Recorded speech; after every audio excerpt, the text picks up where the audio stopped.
How did a bunch of farmers with pointy sticks make knights?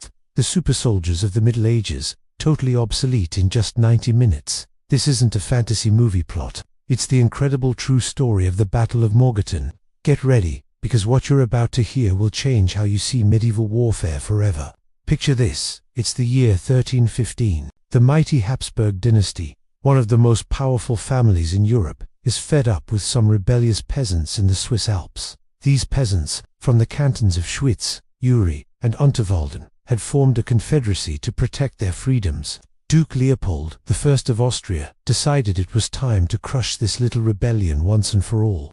He assembled a formidable army of around 9,000 soldiers, including at least 2,000 elite, heavily armored knights. These guys were the medieval equivalent of tanks, clad head to toe in the best steel armor money could buy, riding powerful war horses, and trained in combat since childhood. Against them stood a mere 1,500 Swiss peasants, farmers, shepherds, and woodsmen, with no formal military training and armed with little more than agricultural tools they had repurposed for war. On paper, this was a guaranteed slaughter. The odds were 6-1 in favor of the Habsburgs, but the Swiss had a few secret weapons, desperation, home field advantage, and a revolutionary new way of fighting. The stage for this epic showdown was the Morgarten Pass, a narrow path squeezed between a steep wooded slope and the chilly waters of Lake Jagiri. Duke Leopold, confident in his overwhelming numbers, planned to march his army straight through the pass to surprise and squash the Swiss rebels. He thought he was walking into an easy victory, but he was actually walking into the most perfectly laid trap in military history. The Swiss knew every inch of this terrain. They weren't going to face the knights on an open field where cavalry reigned supreme. No, they were going to make the mountains themselves their greatest ally. As the long column of Austrian knights, squires, and foot soldiers snaked its way along the narrow lakeside path, they had no idea what was waiting for them above. Perched on the high ground, hidden among the trees, the Swiss were ready. They had spent days hauling rocks, boulders, and logs to the edge of the slope. As the vanguard of the Austrian army, a dense pack of knights, entered the narrowest part of the pass, the signal was given. A terrifying avalanche of timber and stone came crashing down the hillside. The sound must have been deafening, splintering wood, shattering rock, and the panicked screams of men and horses. The knights, trapped in their tight formation on the narrow path, had nowhere to go. The ambush threw the entire Austrian army into chaos. Horses reared and fell, crushing their riders. Knights in their heavy armor were knocked into the icy lake, where their expensive protection became a death sentence, dragging them to the bottom. The professional army was instantly transformed into a panicked mob. And that's when the second part of the Swiss plan kicked in. From the woods, the Swiss peasants charged, but they weren't just a disorganized rabble. They moved in a disciplined formation, a terrifying wall of steel points. Their primary weapon was the pike, a simple wooden spear up to 18 feet long.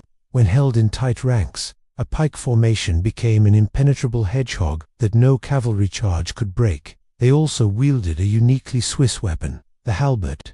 This was a brutal combination of an axe, a spear, and a hook on a long pole. It could pierce armor, chop limbs, and pull knights right off their horses. Imagine being a knight, disoriented and trapped, seeing this wave of determined farmers coming at you with these terrifying weapons. Your lance is useless in the crush, your horse is down, and your heavy armor makes you slow and clumsy. The farmers, on the other hand, are nimble, fighting on foot, and filled with a burning desire to protect their homes and families. The battle, or rather, the massacre, was over in less than 90 minutes. The Swiss, with their halberds and pikes, systematically dismantled the most elite fighting force in Europe. They showed no mercy. For them, this wasn't about chivalry or honor. It was about survival. The knights, who expected to be captured and ransomed according to the rules of noble warfare, were instead slaughtered where they stood. The Swiss weren't playing by their rules. They were fighting a new kind of war, a total war. Reports say that over 1,500 to 2,000 Habsburg soldiers, including hundreds of knights, were killed. The Swiss losses were minimal, perhaps a few dozen at most. Duke Leopold himself barely escaped with his life, reportedly fleeing the scene in terror. The invincible aura of the knight was shattered. That day, their shining armor became their iron coffins. The Battle of Morgarten was more than just a military victory. It was a revolution. It sent shockwaves across Europe. The idea that common peasants could utterly defeat the noble elite was unthinkable. It challenged the very foundation of the feudal system, which was built on the military supremacy of the armored knight. Morgarten proved that a disciplined, well-motivated infantry force could beat cavalry, no matter how well equipped. This tactical lesson would be learned and copied across the continent, leading to the rise of professional infantry armies and the slow decline of the knight as the master of the battlefield. It was the beginning of the end for the age of chivalry. Furthermore, the victory cemented the Swiss Confederacy. The Habsburgs were forced to acknowledge the autonomy of the Swiss cantons, paving the way for the birth of modern Switzerland. The battle became a cornerstone of Swiss national identity, a powerful symbol of their love for freedom and their willingness to fight for it against all odds.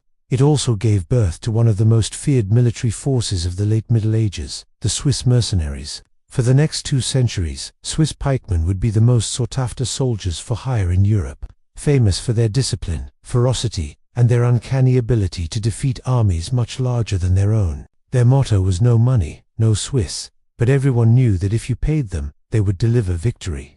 So, the next time you think of medieval battles, don't just picture knights in shining armor. Remember the farmers of Morgarten. Remember their simple wooden pikes, their rugged mountain home, and their unshakable will to be free. They proved that it's not the armor or the horse that wins a battle, but the courage, ingenuity, and unity of the people fighting. They showed the world that a well-organized group of common people, fighting for a cause they believe in, can change the course of history.